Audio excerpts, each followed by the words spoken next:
Jeff Marsace here, and we have with us today Wendy Partin from White Plains Children's Center. And Wendy, can you tell us, what is inclusion and what place does it have in education? Inclusion is providing an environment where all people are included, regardless of their abilities, regardless of their financial status, regardless of their cultural background. It's just including everyone together, and because we can learn so much from each other. So when you ask about the education environment, it's very important that we are inclusive so that we can learn those skills and abilities from each other.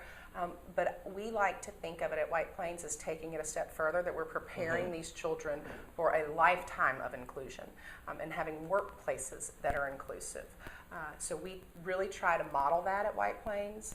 We have a highly diverse staff, whether that be from their ethnic backgrounds to their education levels and even the financial levels, the socioeconomic levels of our staff, so that children see that even in the workplace, that they're not just being inclusive in their classrooms, but their staff, teachers, everybody is included all the time.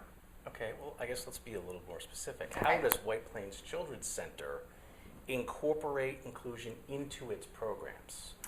We have in our older classrooms in ages 3 to 5, we have a 50-50 ratio of children that have special needs that are diagnosed through Wake County Public Schools. Okay. Those children have an individual education plan.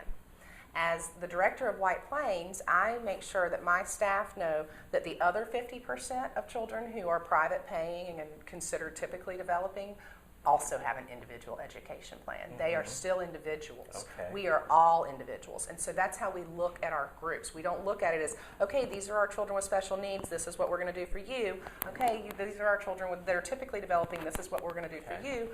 Everyone is included all day long in all the activities, from meal times, going outside, all of the center activities, circle time.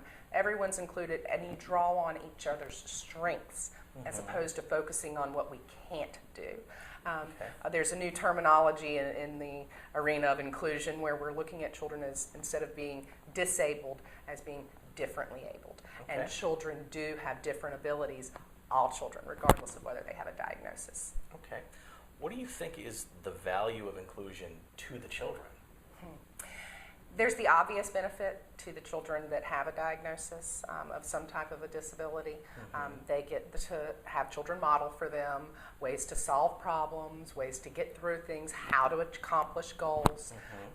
But as a parent of a child who is considered typically developing, I started at White Plains as a parent, and I think the benefit to my child was so much greater. He learned so much empathy. He learned leadership skills. He learned to be blind to people's disabilities and to focus on what we all can do. So the benefit to, obviously, the children that have special needs is great, but as a parent of a child who's considered typical, I think it's much more important for those of us who have those children to create empathetic adults. Fantastic. Well, Wendy, I understand there's also a fundraiser going on. How can people get more information or actually help out with fundraising for you? We are doing a GoFundMe campaign from September 1st to September 30th. You can also get in touch with the center through our website, www.whiteplainschildrenscenter.org, or you can call the center at 919-469-2217. Great. Well, thank you, Wendy, for being here. That's a lot of good information. Thank you very much for having me.